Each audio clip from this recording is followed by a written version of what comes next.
zahmet aşsın duvarları. Kavuşsak mı bir yaz günü, düşsem yoluna, çıkıp da gelsen mi yaz gülü, boynunda boncuklarınla. Gül aşka, güzelliğin başka, gülüşün doğsun sabahıma.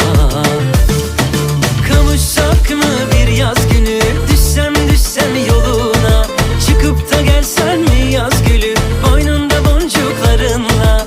Gül aşka,